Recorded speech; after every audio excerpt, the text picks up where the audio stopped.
guys. So I forgot to hit the start button to record this. I literally just finished this one. This is a copper base with, I used aqua Liquitex paint inside my resin, just a very tiny bit, and then I used resin pigment from Color Art, and I think it turned out pretty good. I would have liked a little more of the copper to show through. This is all a learning curve for me, so please be patient with me. We're figuring it out as we go.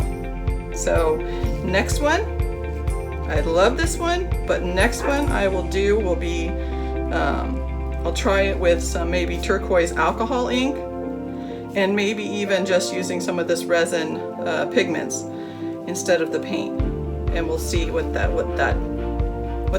happens there.